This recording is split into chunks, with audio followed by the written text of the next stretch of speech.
students to the next video lecture of class 9th science improvement in food resources।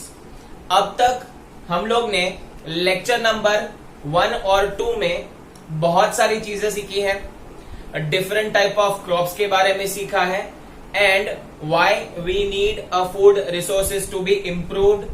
और हम लोग ने पहला जो स्टेप है क्रॉप वैरायटी इंप्रूवमेंट वो भी क्लियर किया हुआ है, in which we have seen the characteristics of a seed high BCWD। तो 6 कैरेक्टरिस्टिक्स हमने सीखे हैं, फैक्टर्स सीखे हैं which affects the crop quality। अब in today's lecture we are going to start with second part of improvement, second step to the improvement, that is crop production management और crop production improvement भी बोल सकते हो। अब ये जो seed है आपके पास रेडी आ गया, सपोज मेरे पास सारी क्वालिटी अच्छी क्वालिटी वाला सीड रेडी हो गया। अब आपको सीड को क्या करना है, प्रोड्यूस करना है। आपको आपके खेत में जाना है, फार्म में जाना है और you have to produce a good quality crop, right. अब वो प्रोडक्शन जो है उसमें आप बहुत सारा डिफरेंस होगा। कैसे होगा मैं आपको एक छोटे से एग्जाम्पल से समझाता हूं। सपोज 2 भाई है या 2 फार्मर्स है, एक का नाम है रमेश, दूसरे का नाम है सुरेश। अब जो रमेश है स्टूडेंट्स, उसके पास सेम एकड़ का लैंड है और इसके पास जो है सुरेश के पास भी सेम एकड़ का लैंड है। इन दोनों को मैंने अच्छी क्वालिटी के सीड दिए हुए हैं, ठीक है। अब इनने अपने फार्म में दोनों ने मिलके अच्छा सा फार्मिंग किया ना, अच्छे से क्रॉप्स निकाले। स्टिल रमेश और सुरेश के जो क्रॉप्स थे उसकी क्वालिटी में बहुत फर्क था। उन्होंने जो भी फूड प्रोड्यूस किया था उसमें बहुत फर्क था। ऐसा क्यों? बिकॉज जो रमेश है वो इकोनॉमिकली बहुत स्टेबल है, या हम लोग बोल सकते हैं कि वो बहुत मालदार पार्टी है, वो अमीर फार्मर है। तो वो क्या करता है, वो अपने जो पैसे है वो अपने क्रॉपिंग में लगा देता है, ठीक है। वो अच्छे अच्छे इंस्ट्रूमेंट्स यूज करेगा, लेटेस्ट इंस्ट्रूमेंट्स यूज करेगा, वो साइंटिफिक टेक्निक्स यूज करेगा, वो इरिगेशन मींस पानी पहुंचाना। तो अपने खेत में पानी वो पंप वगैरह कनेक्ट करके अच्छे से सब जगह पहुंचाएगा। तो ऑब्वियस है वो जो क्रॉप उगाने वाला है या क्रॉप उसमें से जो मिलने वाला है that will be a good crop. And on the other hand अगर हम देखेंगे तो सुरेश बेचारा गरीब है, लाचार है, उसके पास कुछ भी पैसे नहीं है, उसको सिर्फ जो ट्रेडिशनल मेथड है वही पता है। तो ट्रेडिशनल मेथड से वो क्या कर रहा है, फार्मिंग कर रहा है और इरिगेशन के लिए वो बाजू के लेक से क्या करता है, वो अपने फार्म में पानी लाता है। तो ये सारी चीजें हैं, इन दोनों में डिफरेंस है। तो स्टिल सुरेश का जो क्रॉप रहेगा वो क्या रहेगा, जो रमेश के क्रॉप से थोड़ा सा कम क्वालिटी का होगा या उसमें लॉस भी ज्यादा देखने मिलेगा। तो यहां पे मैं वही बताना चाहता हूं कि क्रॉप प्रोडक्शन जो है वो डिपेंड करेगा फार्मर की परचेसिंग कैपेसिटी पे, कितना वो परचेस कर सकता है या कितना वो अपने खेती में इन्वेस्ट कर सकता है। So farmers purchasing capacity for input decides cropping system and practices. तो पैसे के हिसाब से, कॉस्टिंग के हिसाब से different type of crop production होता है। टोटल देखोगे तो 3 तरीके के क्रॉप प्रोड्यूस होते हैं स्टूडेंट्स। पहला है नो कॉस्ट फार्मिंग, सेकंड है लो कॉस्ट फार्मिंग और थर्ड है हाई कॉस्ट फार्मिंग। तो नो कॉस्ट फार्मिंग में क्या होता है स्टूडेंट्स, यहाँ पे आपको ट्रेडिशनल मेथड का यूज करके जरा भी एक भी रुपया आपको इसमें इन्वेस्ट नहीं करना है, आपको सिर्फ हार्ड वर्क लगाना है। गवर्नमेंट जो है उससे आपको अच्छे से सीड मिल जाएंगे, that will be obviously free of cost, या आप आपके जो प्रीवियस क्रॉप्स है उसमें से वो सीड्स आप ले सकते हो, यूज कर सकते हो। तो इसमें कॉस्टिंग नहीं है स्टूडेंट्स, आपका सिर्फ हार्डवर्क इन्वॉल्व है, ठीक है। तो ये हो गया नो कॉस्ट प्रोडक्शन। सेकेंड होता है students low cost. Low cost मतलब यहाँ पे आप कॉस्ट एकदम कम कर दोगे, ठीक है, और कॉस्टिंग में हम लोग जितना हो सके उतने पैसे बचाएंगे और अच्छा क्रॉप लाने की कोशिश करेंगे। And the last one is high cost farming या high cost crop production farming. वो जो रमेश के केस में था, अच्छे अच्छे इंस्ट्रूमेंट्स यूज करना, अच्छी अच्छी चीजें यूज करना, फर्टिलाइजर्स मैन्योर का यूज करना, इरिगेशन के लिए पंप्स का यूज करना। तो ये सारी जो चीजें हैं उस वो हाई कॉस्ट फार्मिंग में आती हैं। तो ये 3 तरीके से हो सकता है crop production, no cost, low cost और हाई कॉस्ट फार्मिंग। डिपेंड करता है फार्मर टू फार्मर। अब जो क्रॉप प्रोडक्शन है, सपोज अभी आपने इन तीनों में से डिसाइड कर लिया, अभी फार्मर ने डिसाइड कर लिया कि मेरे को ये कॉस्टिंग पे जाना है, मेरे पास इतना अवेलेबल है, तो मैं लो कॉस्ट से जा सकता हूँ या हाई कॉस्ट पे जा सकता हूँ, वो डिपेंड करता है। अब क्रॉप प्रोडक्शन में कौन से चीजें कवर होती है, तो total there are 3 things which need to be covered in the crop production improvement और which need to be focused on the 3 things. Nutrients पे फोकस करेंगे, इरिगेशन पे फोकस करेंगे एंड थर्ड क्रॉपिंग पैटर्न पे focus करेंगे। अब पहला है न्यूट्रिएंट्स। ऑब्वियस है कि आपने कुछ क्रॉप उगाया तो you need to give good quality nutrients to it. खाना देना पड़ेगा ना स्टूडेंट्स, प्लांट को खाना देना पड़ेगा ग्रोथ के लिए, जैसे हमको भी ग्रोथ के लिए खाना खाना पड़ता है ना, न्यूट्रिशन भरे फूड्स हम लोग को खाने पड़ते हैं, ठीक है। सेकेंड है इरिगेशन। इरिगेशन मतलब ऑब्वियसली खाने के साथ पानी का भी ध्यान देना पड़ेगा। तो जैसे ग्रोथ के लिए न्यूट्रिएंट चाहिए, वैसे ग्रोथ के लिए वाटर भी जरूरी है। And the third thing is cropping pattern. Cropping pattern आपने सोशल स्टडीज में सीखा है students, there are different kinds of pattern which farmer follows to obtain the good quality yield. उसमें हम लोग क्या करने वाले हैं, हम लोग आगे देखने वाले हैं वो डिटेल में। तो पहले हम लोग बात करेंगे न्यूट्रिएंट की। अब न्यूट्रिएंट क्यों चाहिए, अब मैं पूछूं आपको खाना क्यों चाहिए, तो आप बोलोगे सर पेट भरने के लिए।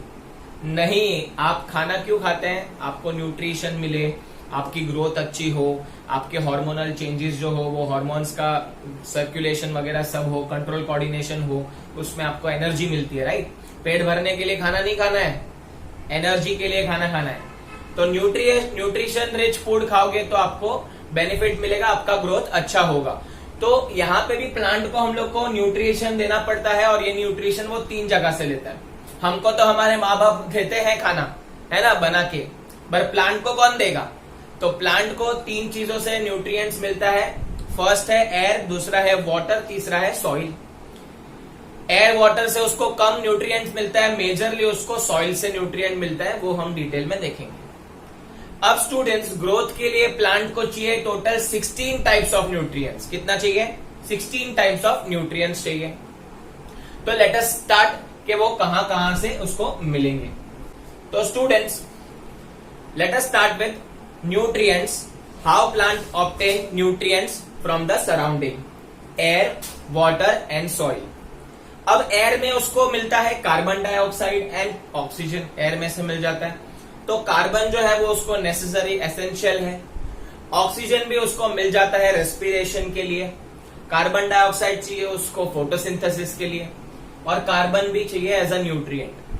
फिर वाटर से उसको मिल जाता है hydrogen, because water is made up of H2O, आपने सुना रहेगा उसमें हाइड्रोजन कंटेंट है, तो उसको हाइड्रोजन भी चाहिए। तो टोटल 3 एलिमेंट मिल गए हम लोग को अभी तक, टोटल 16 चाहिए, 3 मिल गए, अब और 13 बचे हैं। तो ये जो 3 एलिमेंट है स्टूडेंट्स, ये 3 एलिमेंट हमको कहां से मिल रहे हैं, हमको 3 एलिमेंट में से 2 एलिमेंट मिल रहे हैं एयर में से और 1 मिल रहा है वाटर में से। अब बाकी के 13 न्यूट्रिएंट्स है उसको ऑब्वियस है कहां से मिलेंगे, सिर्फ और सिर्फ सॉइल में से, और किधर से भी मिलेंगे नहीं। अब ये जो सॉइल है इसके अंदर 13 डिफरेंट टाइप ऑफ न्यूट्रिएंट्स जो है रिक्वायर रहते हैं। This 13 nutrients are categorised into 2 parts या 2 मेजर टाइप्स। एक होता है मैक्रो न्यूट्रिएंट, दूसरा होता है माइक्रो न्यूट्रिएंट। अब मैक्रो मतलब क्या, मैक्रो मतलब लार्ज क्वांटिटी। जैसे कि प्लांट है उसको लार्ज क्वांटिटी में खाना चाहिए, कुछ खाना है, कुछ न्यूट्रिशन ऐसे चाहिए जो लार्ज क्वांटिटी में चाहिए।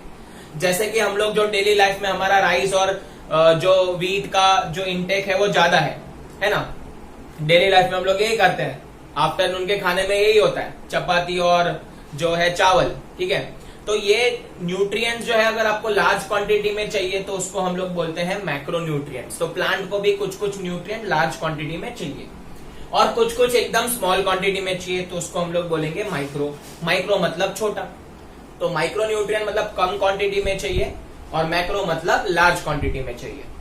अब मैक्रो न्यूट्रिएंट टोटल 6 होते हैं, 13 में से 6 है मैक्रो न्यूट्रिएंट, तो बचे कितने, 7 है माइक्रो न्यूट्रिएंट। आप इसको कैसे याद रख सकते हो, अपोजिट। मैक्रो मतलब लार्ज क्वांटिटी, बट इसका जो न्यूट्रिएंट का काउंट है वो कम है, 6, और माइक्रो मतलब स्मॉल क्वांटिटी बट उसका जो काउंट है वो है 7। तो ऐसे याद रख सकते हो। तो 6 और 7 टोटल मिला के 13 हो गए। तो 16 न्यूट्रिएंट्स ऐसे मिलते हैं। Now let us discuss about macronutrient and micronutrient. तो आपको इस पे शॉर्ट नोट पूछ सकते हैं या 1 और 2 मार्क के लिए आपको पूछ सकते हैं what is macronutrients, give example of it, या सब पूरा का पूरा आपको लिखना पड़ेगा। तो मैं आपको बता देता हूं मैक्रोन्यूट्रिएंट जो है 6 टाइप है, वो लार्ज क्वांटिटी में चाहिए रहता है प्लांट को। Nitrogen, phosphorus, potassium, calcium, sulphur, magnesium. Nitrogen, phosphorus, potassium, calcium, sulphur, magnesium. अब मैंने इसका शॉर्टकट बनाया ताकि आपको इजीली याद रहे। नाना पाटेकर फोन कॉल से message. Nana Patekar phone call से मैसेज। नाना means nitrogen, Patekar phosphorus, phone potassium, call calcium, से सल्फर, मैग्नीशियम, मैसेज। तो ये जो शॉर्टकट मैंने बनाया आई होप आपको याद रह जाएगा। Nitrogen, phosphorus, potassium, calcium, sulphur और मैग्नीशियम, ये 6 एलिमेंट रिक्वायर्ड हैं। NPPCSM ऐसे भी याद रख सकते हो। अब आते हैं माइक्रोन्यूट्रिएंट जो है हमको कम क्वांटिटी में चाहिए। There are 7 micronutrients. Iron, manganese, इधर मैग्नीशियम था इधर मैंगनीज है, तो do not get confuse. Manganese, boron, zinc, copper, molybdenum, chlorine. ठीक है, तो यहां पे फिर से एक बार 7 है। Iron, manganese, boron, zinc, copper, molybdenum, chlorine. अब ऑब्वियस है इसका भी मैंने शॉर्टकट बनाया होगा आपको सिंप्लीफाइड वे में समझने के लिए। I am buying Zara collection mobile charger. ठीक से देखेंगे, I am buying Zara collection mobile charger. I मतलब आयन, एम मतलब मैंगनीज, बाइंग बी मतलब बोरॉन, जेड मतलब जिंक, कलेक्शन मतलब कॉपर, मोबाइल मतलब मॉलिब्डेनम, मो याद रखना, मो मतलब मॉलिब्डेनम, मोबाइल, चार्जर मतलब क्लोरीन। तो आप इजीली याद रख सकते हो IMBZCMC। I am buying Zara collection mobile charger. Clear है? ये था नाना पाटेकर फोन कॉल से मैसेज। ये हो गया आपका मैक्रो एंड माइक्रोन्यूट्रिएंट। इसके आपको सबके सब मैक्रोन्यूट्रिएंट माइक्रोन्यूट्रिएंट याद रहने ही चाहिए। 1 मार्क या 2 मार्क के लिए क्वेश्चन आ सकता है। अब ये जो 16 एलिमेंट्स है, ऑब्वियस है हमको सॉइल के अंदर जो 13 एलिमेंट्स है, उसमें से जो सॉइल के 13 एलिमेंट्स है, क्या आपको लगता है सारी के सारी सॉइल में प्रेजेंट रहेंगे? राजस्थान की सॉइल में प्रेजेंट रहेंगे क्या? तुम मेरे को बताओ। नहीं प्रेजेंट रहेंगे स्टूडेंट्स। तो पॉसिबल नहीं है ऐसा कि सारा ऐसा कोई आइडियल सॉइल हो जिसमें हमको क्या मिले, मैक्सिमम न्यूट्रिएंट मिले। तो हमको क्या करना पड़ता है, ये न्यूट्रिएंट जो है वो हम लोग को देना पड़ता है एक्सटर्नली, मतलब मुझे बाहर से जो फैक्ट्री में बनते हैं उसका यूज करना पड़ता है, जिसको हम बोलते हैं फर्टिलाइजर। अब जो ये न्यूट्रिएंट्स है वो हम खेत में भी प्रिपेयर कर सकते हैं, नेचुरली भी प्रिपेयर कर सकते हैं, जिसको हम बोलेंगे मैन्योर। तो मैन्योर और फर्टिलाइजर दोनों चीजें हैं वो इंपॉर्टेंट है, जो आपके सॉइल की न्यूट्रिएंट्स जो है वो उसका काउंट बढ़ाती है। तो स्टूडेंट्स, जो हमारा क्रॉप प्रोडक्शन है, अगर आपको उसका यील्ड इंक्रीज करना है तो आपको क्या करना पड़ेगा, एक्सटर्नली न्यूट्रिएंट्स का यूज करना पड़ेगा। मैन्योर और फर्टिलाइजर जो है they are in a powder form, तो वो क्या करते हैं पूरे फार्म में हम लोग स्प्रेड कर देंगे, and that's how the plant gets nutrient externally. तो देखो, to increase the yield the soil can be enriched by supplying nutrients in the form of manure and fertiliser. Manure और फर्टिलाइजर याद रख लेना, इंपॉर्टेंट खाना है, प्लांट का important खाना है मैन्योर और फर्टिलाइजर। मैन्योर जो है वो नेचुरल है और फर्टिलाइजर फैक्ट्री मेड है। तो इन दोनों का हम लोग अभी डिफरेंस देखने वाले हैं, पूरा डिटेल में जानने वाले हैं खाने के बारे में। फिर हम देखेंगे इरिगेशन के बारे में। तो कुछ भी स्किप मत करिए स्टूडेंट्स, वीडियो में अंत तक बने रहिएगा, नए नए कॉन्सेप्ट आपको सीखने मिलेंगे। सो essential nutrients provided by soil is not enough. That's why we need to use 2 things in our farming, that is manure and another is fertilizer.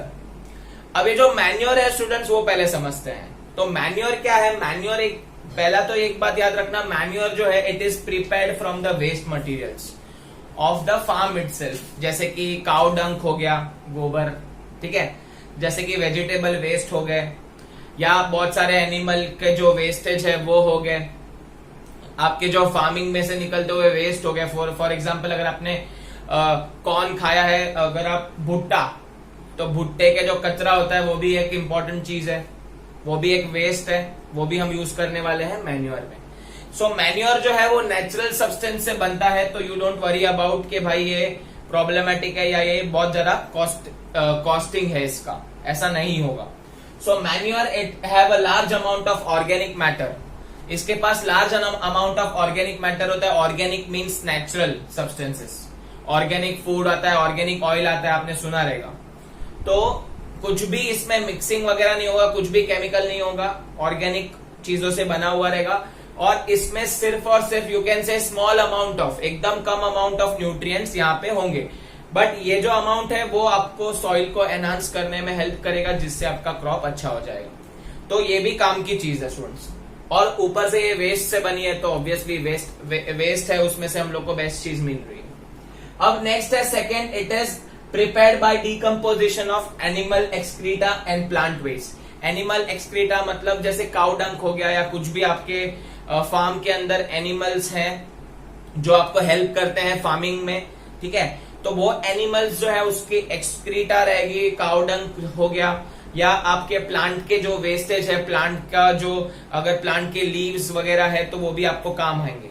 अब यहाँ पे मैंने एक वर्ड लिखा हुआ है डीकम्पोजिशन। डीकम्पोजिशन मीन्स व्हाट, यहाँ पे आपको क्या करना है, सॉइल में इसको एक क्या करेंगे हम लोग, एक बड़ा पिट बनाएंगे, खड्डा बनाएंगे, और ये सारी चीजें हम उसमें डाल देंगे, और इसको क्या करेंगे हम लोग, डीकम्पोज होने रख देंगे। डीकम्पोज होना मतलब क्या, यहाँ पे हमारे बहुत सारे बैक्टीरियाज होते हैं सॉइल के अंदर, डीकम्पोजर्स जिसको बोला जाता है, वो ये डेड और डीकेइंग मटेरियल वो लोग खाते हैं, और उसके बदले में हम लोग को अच्छा चीज मिलता है, अच्छा हम लोग को न्यूट्रिएंट वाला चीज मिलता है उनसे। तो ये डीकम्पोजिशन मतलब वो डीकम्पोजर अपना काम करेंगे उस पे। एक बड़ा पिट ले लो, उसके अंदर ये सब वेस्ट डाल देना है। इन अ सैंडी सॉइल, अभी ये क्या क्या हेल्प करता है मैन्योर, अगर आपका सॉइल सैंडी है, मतलब उसमें आपको देखो छोटे छोटे सैंड के पार्टिकल्स है, आपका ऐसा सॉइल है, तो वो आपको हेल्प करेगा वाटर होल्ड करने के लिए। क्योंकि जनरली देखा जाता है जो सैंड वाला जो सॉइल रहता है वो आपका वाटर ज्यादा देर तक वो नहीं रख सकता, तो वो क्या करेगा, मैन्योर आपको हेल्प करेगा, वाटर होल्डिंग कैपेसिटी बढ़ाएगा। आपका वाटर जो है वो सॉइल में बहुत टाइम तक रहेगा, और वो प्लांट क्या करेगा, उसको धीरे धीरे सक करते जाएगा जो वाटर मॉलिक्यूल्स है, और वो ग्रोथ करेगा।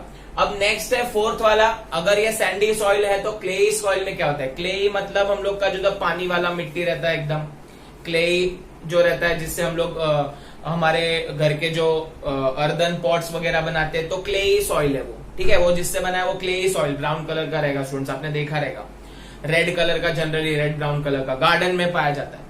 तो वो जो क्लेई सॉइल है वो क्या करेगा, आपको ड्रेनेज में हेल्प करेगा, ड्रेनेज ऑफ वाटर में हेल्प करेगा, और जो वाटर है लॉगिंग वो अवॉइड करेगा। कैसा होगा स्टूडेंट्स, अगर एक जगह पे पानी ज्यादा जम जाता है तो वो भी प्लांट के लिए प्रॉब्लमेटिक है। Plant does not required more water, ठीक है। तो क्या होता है, यहाँ पे वाटर लॉगिंग हो जाता है, वाटर अटक जाता है। तो एज अ मैन्योर क्या करेगा, वो वाटर को खुद एब्जॉर्ब कर लेगा और आपको हेल्प करेगा ड्रेनेज में, वाटर को जो है एक पाथ मिल जाएगा। नेक्स्ट है we recycle the waste and does not cause soil pollution by using it.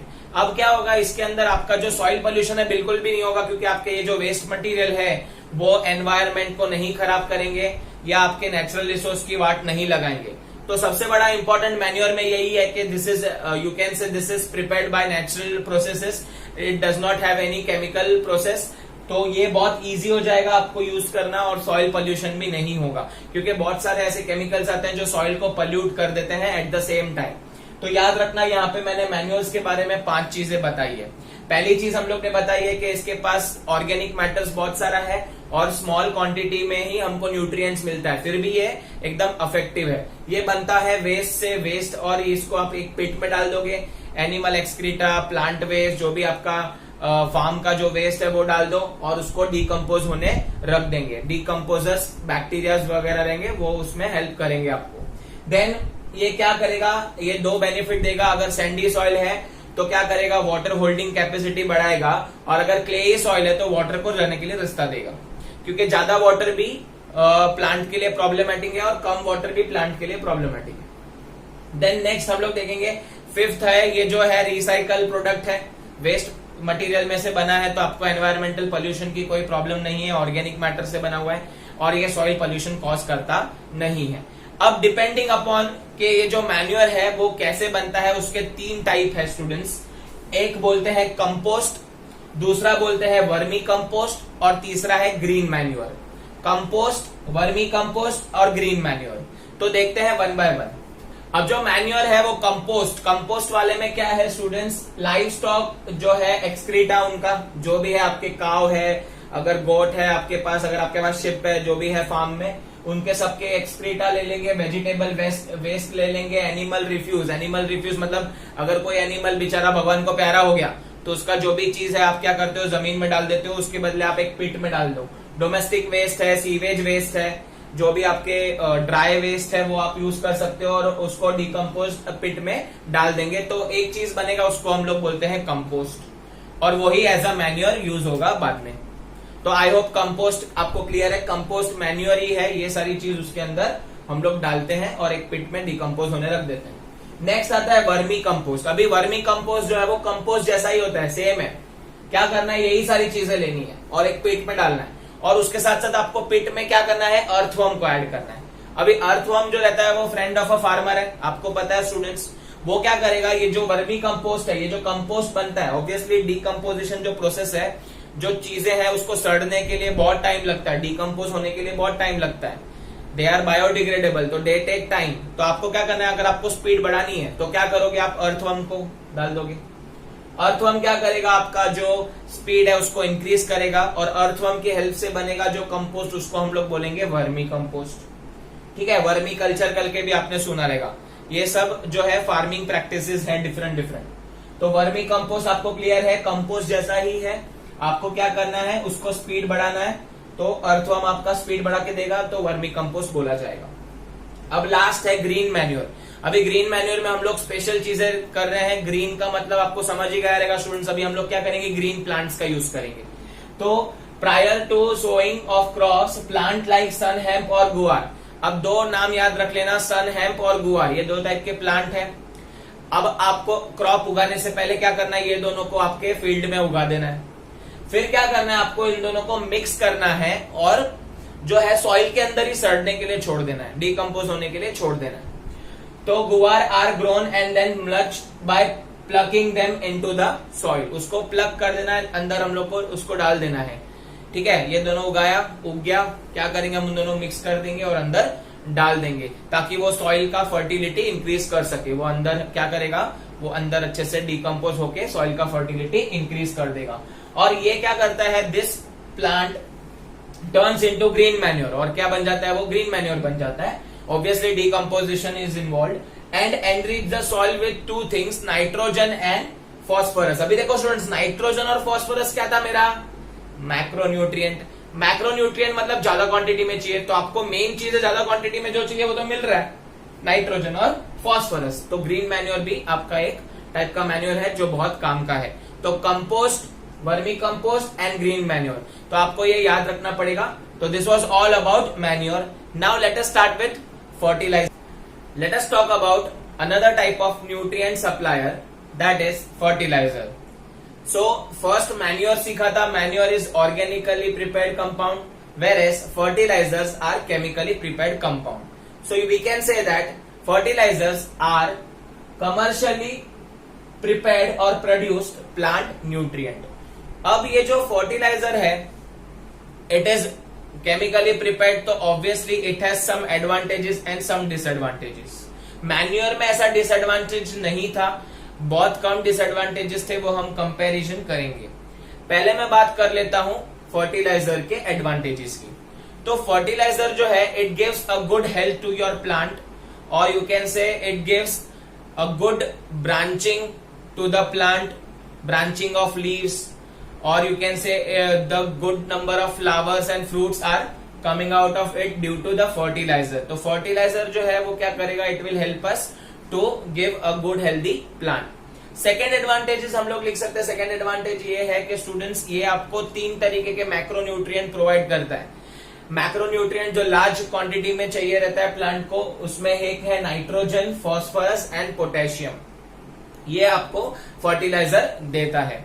अभी जो फर्टिलाइजर है स्टूडेंट्स, थर्ड हम लोग बात करेंगे पॉइंट की, तो it is included in high cost farming, जहां पे आपको कॉस्टिंग ज्यादा है, जहां पे आपके पास पैसे ज्यादा है इन्वेस्ट करने के लिए इन योर फार्म, तो you can use the fertilizer because it is costly. Manure तो क्या था, फ्री था, क्योंकि हम लोग वेस्ट प्रोडक्ट में से ही बना रहे थे। But now the fertilizers are chemically prepared, उसके पैसे लगते हैं, इंडस्ट्री में वेरियस प्रोसेस लगते हैं, तो it includes in a high cost farming. अब हम बात करने वाले हैं इसके डिसएडवांटेजेस। तो डिसएडवांटेजेस ये है स्टूडेंट्स, ऑब्वियस है, अगर ये केमिकल है तो ये आपके फील्ड में, आपके फार्म में ज्यादा भी नहीं गिरना चाहिए या कम भी नहीं पड़ना चाहिए, ठीक है। अगर ये ज्यादा हो गया तो आपके प्लांट को वो हार्म कर सकता है। तो इसमें आपको बहुत सारी चीजों का ध्यान रखना पड़ेगा व्हाइल यूजिंग फर्टिलाइजर। पहले तो बात करेंगे हम लोग इसके डोज की, कितने अमाउंट ऑफ फर्टिलाइजर आप यूज करोगे, वो इंपॉर्टेंट है। सेकेंड इंपॉर्टेंट है टाइम, कितने टाइम के लिए आप यूज करोगे, फॉर मंथ, फॉर वीक, कितने टाइम के लिए आपके जो प्लांट है उसको रिक्वायर्ड है न्यूट्रिएंट्स। देन बात करेंगे हम लोग प्री एंड पोस्ट प्रिकॉशन की। तो pre and post precaution means what students, अगर हमने फर्टिलाइजर यूज करना है तो उसके पहले ही प्रिकॉशन जो है लेने पड़ते हैं कुछ, और बाद में पोस्ट प्रिकॉशन भी लेने पड़ते हैं, ताकि आपका जो इसके बाद वाला नया क्रॉप आने वाला है, एक क्रॉप है उस पर आप फर्टिलाइजर यूज कर रहे हो, उसके बाद आपको ध्यान रखना पड़ेगा कि दूसरा क्रॉप अगर हम वहां से उगाएंगे तो वहां पे प्रॉब्लम नहीं होना चाहिए, उसको हम लोग पोस्ट प्रिकॉशन बोलते हैं। तो pre and post precaution you have to take. अब नेक्स्ट हम लोग बात करेंगे फर्टिलाइजर का डिसएडवांटेज। अब फर्टिलाइजर क्या होता है, कभी कभी हम लोग ओवरडोज यूज कर लेते हैं, ठीक है। अगर आपको पता नहीं है तो अगर आपने ओवरडोज यूज कर लिया तो क्या होता है, जो ओवरडोज है फर्टिलाइजर ऑब्वियसली केमिकल है, वो क्या होगा, वो इरिगेशन जो है, excessive irrigation means excessive water supply होगा। तो वो जो ओवरडोज है उसमें क्या होगा कि आपका जो फर्टिलाइजर है वो पानी के साथ मिक्स हो जाएगा, एंड एक्सेसिव इरिगेशन की वजह से ज्यादा पानी में वो मिक्स हो जाएगा, एंड वो पानी आपके फार्म के बाहर कहाँ जाएगा पता नहीं, ठीक है। अगर आपने उसको लेक से कनेक्ट कर दिया तो लेक में चले जाएगा, तो पूरा का पूरा लेक क्या कर देगा, वो पॉल्यूट कर देगा। तो ऐसे वाटर पॉल्यूशन भी हो सकता है। तो फर्टिलाइजर जो है वाटर पॉल्यूशन कॉज कर सकते हैं, एनवायरमेंटल पॉल्यूशन कॉज कर सकते हैं।